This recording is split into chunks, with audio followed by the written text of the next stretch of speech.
we are going to talk about the lead and copper in drinking water lab. So the objective of this lab is to model different treatment used in drinking water treatment plants and to check how these treatments and chemicals used in these plants can produce corrosion in the pipes. So we will try different concentrations of chemicals in different pHs, and we have to think which one of these treatments produce more corrosion and which one produce less corrosion. So let's start. So in your protocol you have the different treatments, as you can see, and you have already the information from Alba's class about the Flint crisis and the chemistry used for the drinking water in the drinking water treatment plants.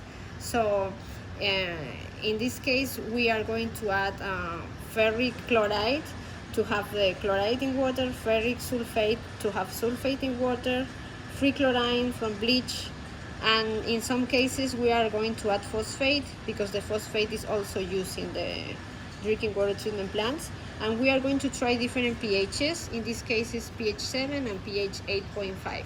So now that you have these treatments, the first thing you have to do in your report and write in your reports is which one of these treatments will be more corrosive or less corrosive. For to create this treatment, we are going to use some stock solutions that we have here.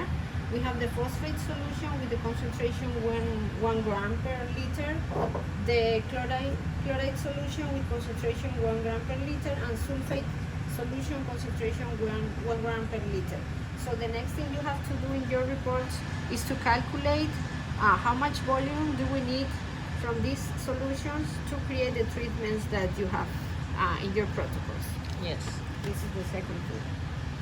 And now we are going to start. So for this lab, we are going to use these pieces of metal.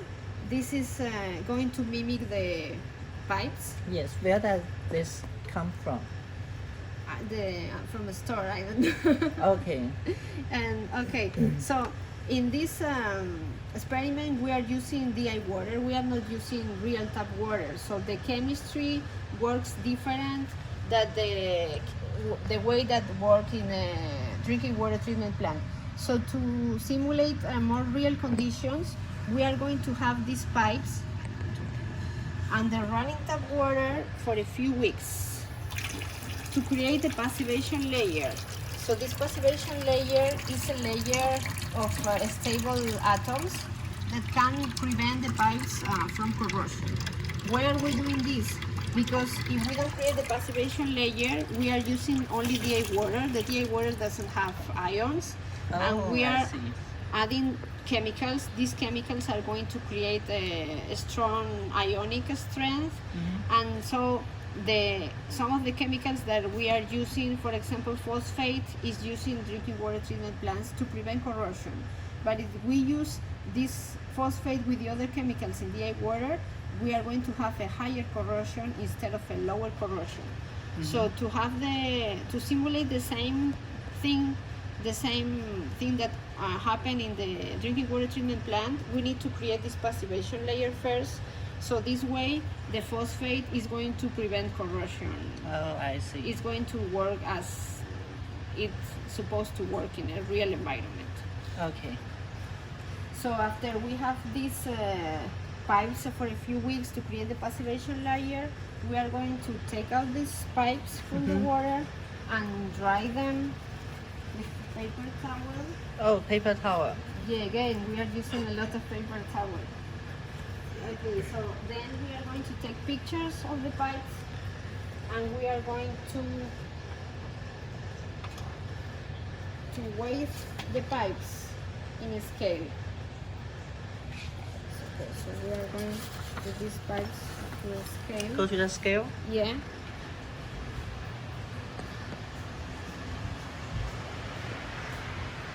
Which scale shall we use? we can use this one. This one. Okay.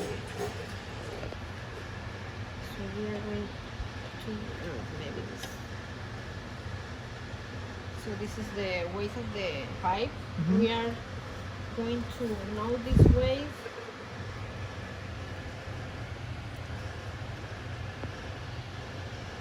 So we will take notes of this weight.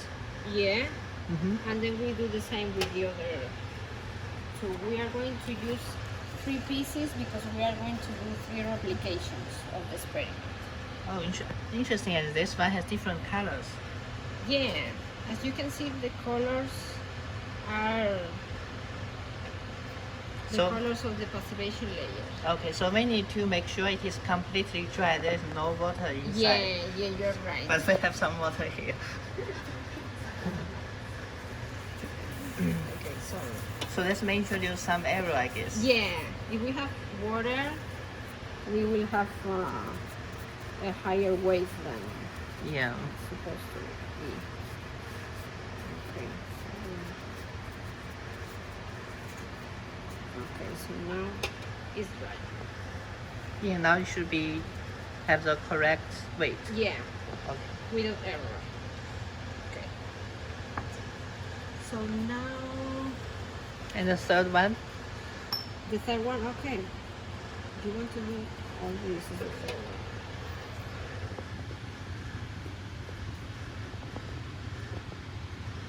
Oh, it's inside. Okay. Okay. So now we go with our pipes.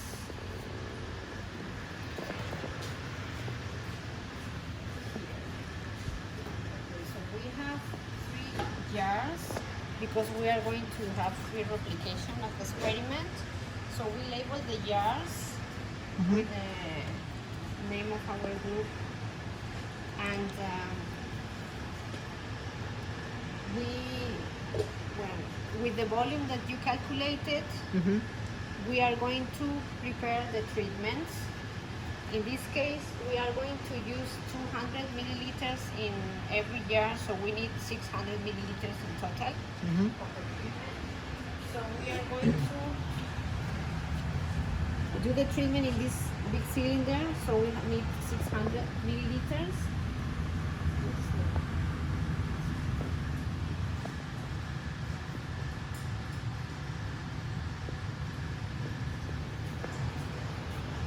So we are going to add the volume that you have calculated Mm-hmm. of the sulfate.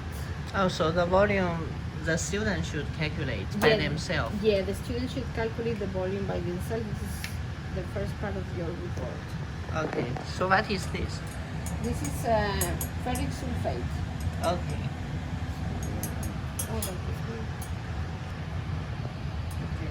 So we have a certain volume Mm-hmm. that you guys calculated.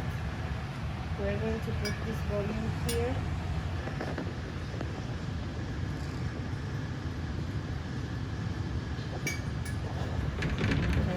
The different pipette, we are going to add the volume that you have calculated of the, this is ferric chloride. Mm-hmm.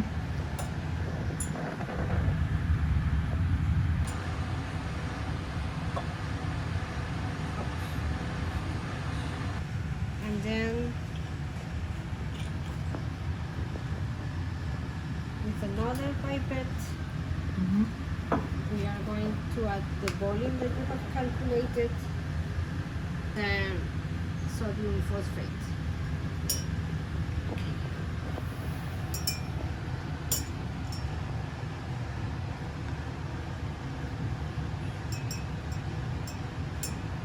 So different groups will have different volumes. Yeah, different groups have different treatments or different volumes Okay. and different pHs.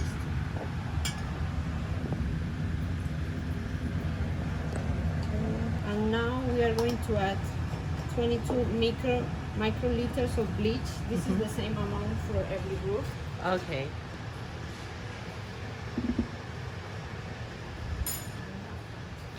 We are going to So this is bleach. This is bleach. So now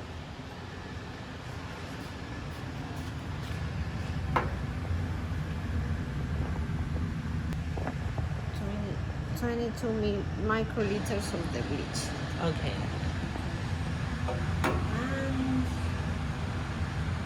And now we are going to add the water until 600 milliliters.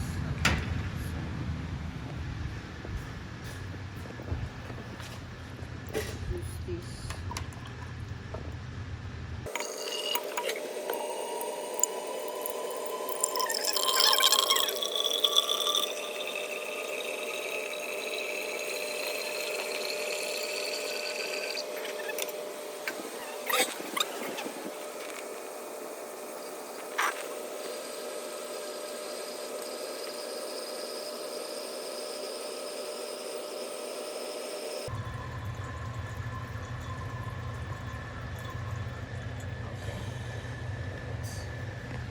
Okay, so now we have the 600 milliliters. We're going to mix a little.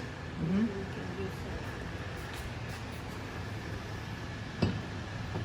can use pipettes.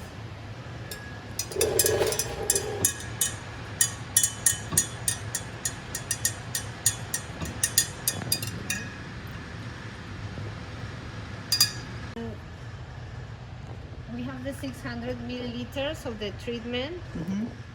We are going to adjust the pH. In our case, we need a pH of 8.5. Mm-hmm. So we are going to see what is our pH.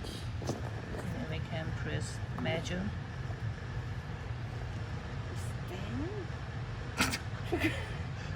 So now we need to add nitric acid to decrease the pH Yes. until 8.5.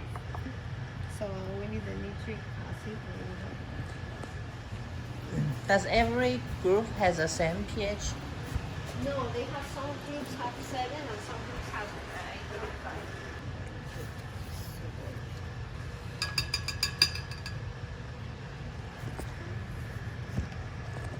8.5. 8.5. To 8.5, yeah.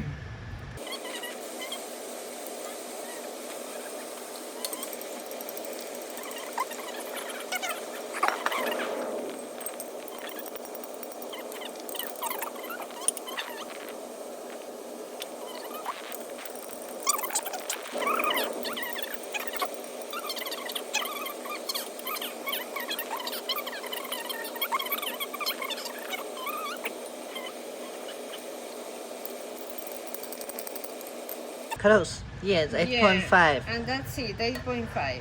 Oh, that's great. Well, it's okay. Add 200 milliliters in each one of the jars.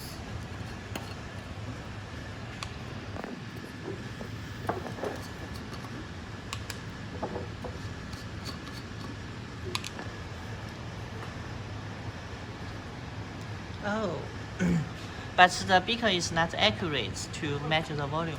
It's okay, we don't need like so accurate because after we are going to put the pipes in the water, we are going to leave the pipes 1 week, and after 1 week we will take a portion of this water to analyze.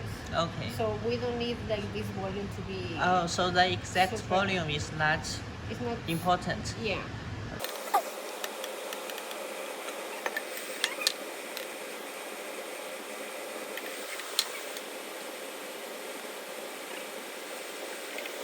Now we are going to introduce the pipes in the water.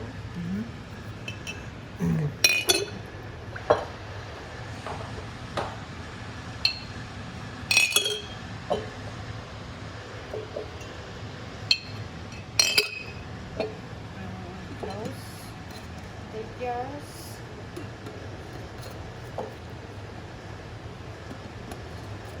And we will leave the pipes here for a week. For a week. Yeah. Okay.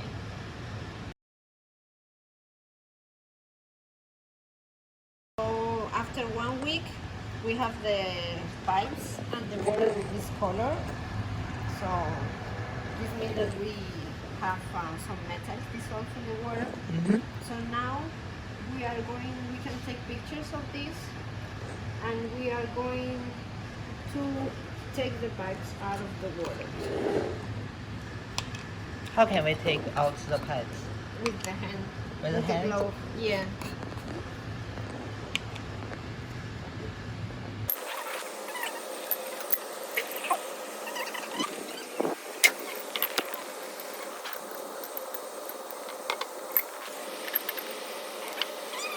To dry them Mm-hmm. a little. And we need some paper. And wait the mass of this again. Yeah, but we first, before waiting the mass again, we are going to clean them with some paper. Oh. Oh, because there are many precipitations on the surface. Uh-huh.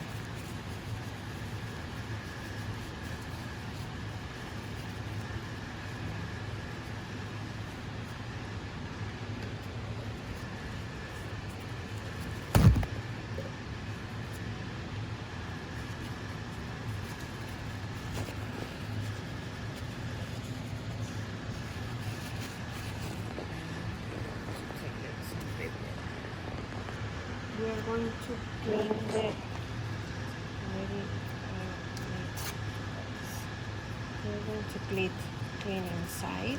Mm-hmm. Oh, it's very, very shiny inside. Yeah. We're going to clean inside. So the inside material and outside material, they are different. Yeah, but I don't know why. Because this is the first we are doing the passivation layer, so before we didn't have this. Oh, I see. Okay, so we clean and then Clean the outside. Yeah, the outside. So I'm going to clean the outside a little. Okay, and then rinse with the water.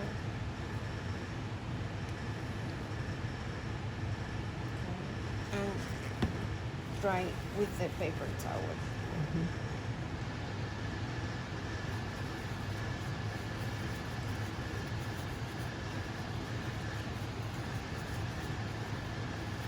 And now we are going to weigh the Weigh? pieces again. Okay.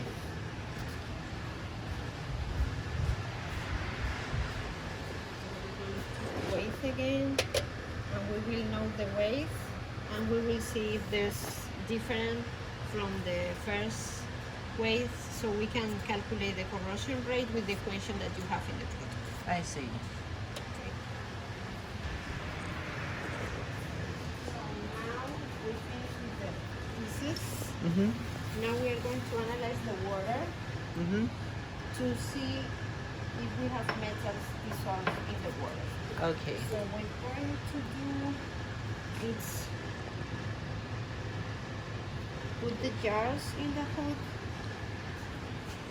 and we are going to take 9.71 milliliters and put it in these tubes. These tubes are for the ICP ICP. analysis. I see.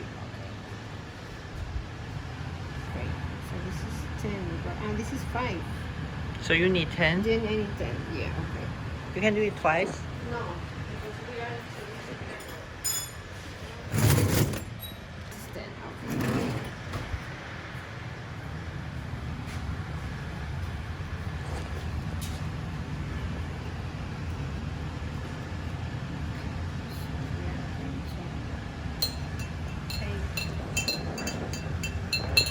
Take 10 meals? It's 9.71. Oh.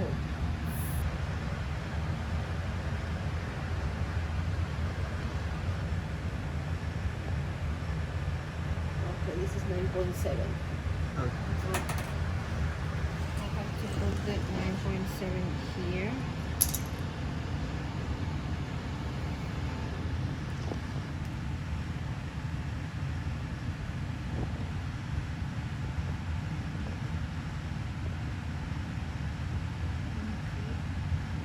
Okay. And now we are going to add 0.29 of the nitric acid. Oh, like this one? Yeah.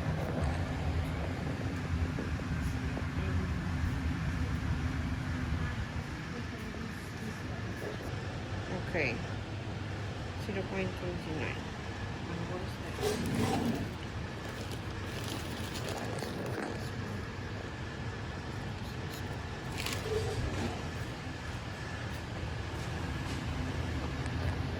the 70s, not this one.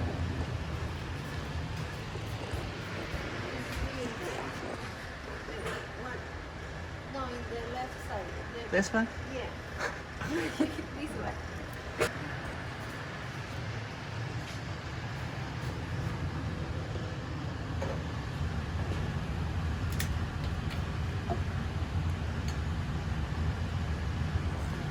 You need help. Yeah.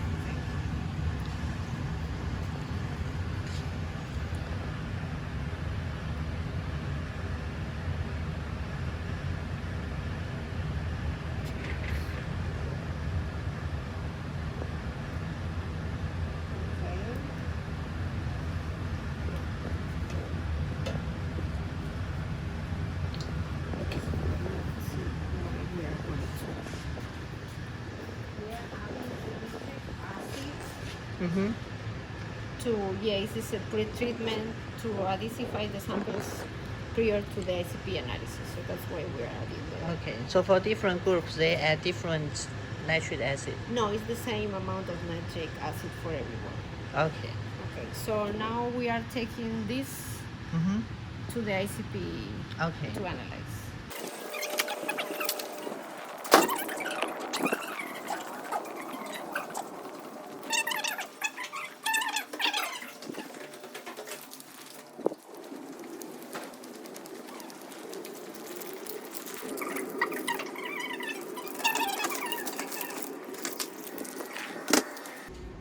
So the ICP is this thing, right? Mm-hmm.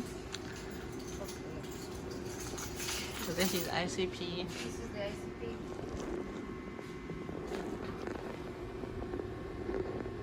Yeah. Mm-hmm. So we put it here. Yeah. And we'll analyze with the ICP Mm-hmm. to see if we have metals dissolved, Mm-hmm. and then you will have the data to do the data analysis. Yes. We will provide the data from last semesters about the metals in tap water of other students. Mm-hmm. You can do the data analysis with these two. Okay. And That's it. it. That's it.